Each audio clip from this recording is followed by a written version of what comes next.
에너지 가격 및 식료품 가격이 내려가면서 3월 들어 미국의 도매 물가가 전월 대비 크게 떨어진 것으로 나타났습니다. 지금 이제 도매 물가가 원래 이렇게 보시다시피 왔다 갔다 하기는 합니다만은 근래 들어서요. 특히 이제 작년부터 해가지고 마이너스로 간 적이 없었습니다.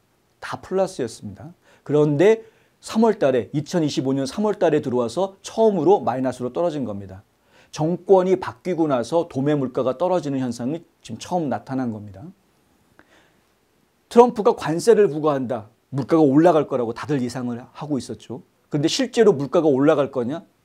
그렇지 않을 거다라고 트럼프는 계속 주장을 했으나 경제학자들은 계속 물가가 올라갈 거다라고 이야기를 했었고요. 물론 3월 달이기 때문에 관세가 본격적으로 적용된 거라고 이게 이야기하기 좀 어렵습니다. 3월 달에 부과된 관세라는 것은 철강, 알루미늄 조금 그리고 캐나다와 멕시코, 중국 정도에만 관세가 살짝 부과가 되어져 있는 상황에서 이런 현상들이 나타난 것인데 본격적으로 관세가 부과가 되는 건 이제 4월부터긴 하죠. 어쨌든 3월 달에도 관세가 조금 부과되긴 했습니다만 그럼에도 불구하고 도매 물가가 떨어졌다.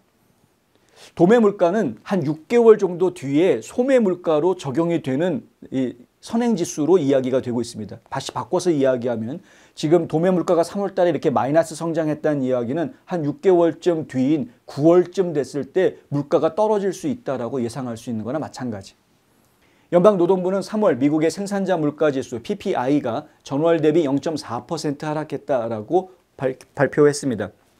오늘 발표했습니다. 다우존스가 집계한 전문가 예상치는 3월 생산자 물가가 전월 대비 0.2% 상승할 거로 봤습니다. 지금 1년 전부터 계속해서 상승했기 때문에 역시 조금 상승하는 것으로 생각을 했는데 뚝 떨어지는 모습이 나온 겁니다.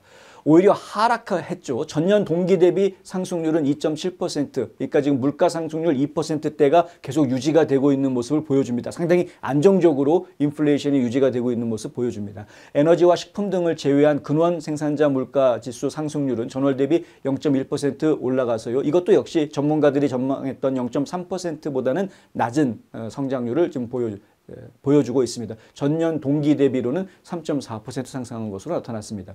어찌됐든 최종 수요 재화 가격이 전월 대비 0.9% 하락하면서 지난 2023년 10월 이후 가장 큰 하락폭을 기록한 것입니다. 최종 수요 서비스 가격도 전월 대비 0.2%포인트 내렸습니다. 최종 수요 에너지 가격이 전월 대비 4.0% 떨어진 것이 이 가격 하락을 주도하고 있는 모습을 보여줍니다. 에너지 가격이 떨어지는 이것이 굉장히 중요한 역할을 하고 있다는 것을 이제 피부로 느끼기 시작하는 단계가 벌써 됐다라는 이야기입니다. 그런데 국제 유가 아직까지 더 떨어져야 됩니다. 이제 처음으로 60달러 선이 붕괴가 돼서 58달러 뭐 이렇게 왔다 갔다 하는 것까지 왔었는데 갔다가 다시 또 올라갔다 왔다 갔다 하고 있습니다. 그런데 이것이 훨씬 더 떨어지게 될 것이다. 40불대까지는 계속해서 떨어질 것으로 저는 예상하고 있습니다.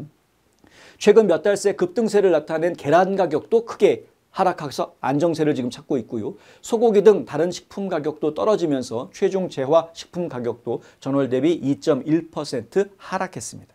자, 물가가 잡혀가는 모습을 좀 보게 될 겁니다. 도매 물가로도 불리는 생산자 물가는 일정 시차를 두고 최종 소비재 가격에 반영된다는 점에서 소비자 물가의 선행지표로 받아들여지고 있습니다. 전날 발표된 3월 어제 발표된 거죠. 소비자 물가지수 CPI 저희가 보도해드리지 않았습니까? 이것도 4년 만에 가장 낮은 2.4%에 그쳤다. 그런데 생산자 물가가 마이너스 성장이다. 이거는 앞으로 물가가 얼마나 안정적으로 갈 것인지를 미리 보여주고 있는 아주 확실한 지표들이다. 다만 3월 지표는 도널드 트럼프 행정부의 관세 정책 영향이 본격적으로 반영된 것은 아니라는 점에서 이 관세 충격에 따른 물가 상승 우려가 아직 있기 때문에 좀 더 지켜봐야 될 상황이다. 뭐 이런 분석이 지금 전문가들 사이에서는 나오고 있습니다. 트럼프 대통령은 금융시장 혼란과 무역 상대국의 우려 등을 반영해서 각국에 부여한 상호 관세를 90일간 유예한다라고 발표했습니다. 다만 10% 기본 관세와 철강, 자동차 등의 품목 관세는 그대로 유지하고 있고 중국을 상대로는 관세율, 합계 관세율이 총 145%까지 관세를 부과하는 것으로 그렇게 중국에 대해서는 징벌적 관세를 지금 부과하는 그런 모습을 보여주고 있습니다.